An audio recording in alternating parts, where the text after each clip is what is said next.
Last couple of years నుంచి యూఎస్లో stay చేస్తున్న వాళ్ళు ఇప్పుడు 2025లో హౌసెస్ ప్రైజెస్ తగ్గినాయి కదా అని చెప్పి హౌస్ని పర్చేజ్ చేయడం రైటా కాదా అనేది ఈ వీడియోలో డిస్కస్ చేద్దాం.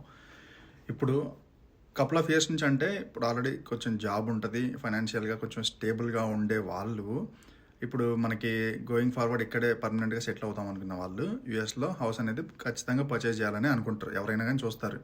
అందులోనూ ఇప్పుడు ఇంత ముందుతో పోల్చుకుంటే కనుక ఇప్పుడు కొంచెం ప్రైజెస్ తగ్గినాయి కాబట్టి అండ్ ఇంట్రెస్ట్ రేట్స్ కూడా కొంచెం తగ్గినాయి కాబట్టి మ్యాక్సిమం అందరూ రీసెంట్గా చూసిన వీడియోస్ ప్రకారం కొంతమంది అయితే పర్చేజ్ చేసుకుందామనే చూస్తారు. కానీ నిన్న మాట్లాడినట్టు పెద్ద ఆయన ఏమైనా పాస్ చేశారు, బర్త్ రైట్ సిటిజన్షిప్ని తీసేస్తున్నట్టు పాస్ చేశారు. బట్ అది వన్ ఆఫ్ ద అమెండ్మెంట్ని వైలేట్ చేస్తున్నట్టు ఉందని చెప్పి 22 కాన్స్టిట్యూషన్కి సంబంధించిన అటార్నీస్ ఎవరైతే ఉన్నారో వాళ్ళు కేసు ఫైల్ చేసి అది నడుస్తూ ఉంది కదా. బట్ ఆ డెసిషన్ పక్కన పెడితే మీరు ఇంకా టెంపరీ వర్కర్స్ అయినా కానీ మీరు లీగల్గా అయితే ఇల్లు పర్చేస్ చేసుకోవచ్చు ఇక్కడ.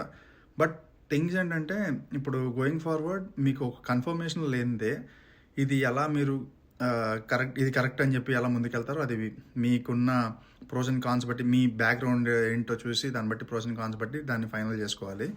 ఇది పక్కన పెడితే అంటే నా సజెషన్ ప్రకారం ఏంటంటే, నేనేం దేవుడిని కాదు, ఫస్ట్ థింగ్ నేను టెంపరీ వర్కర్నే.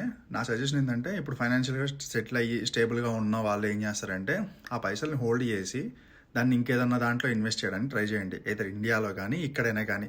ఇక్కడంటే తెలుసు కదా, మీరైతే డైరెక్ట్గా ఓన్గా ఇన్వెస్ట్ చేయలేరు. So unit go to third party person who is having citizenship here అనమాట. సో ఇది చూసుకుంటే ఇండియాలో ఇన్వెస్ట్ చేయడం సూపర్ అని చెప్పి చెప్తాను. అలా అని చెప్పి ఇన్వెస్ట్మెంట్ అంటే వడ్డీకి డబ్బులు తిప్పడం కాదు.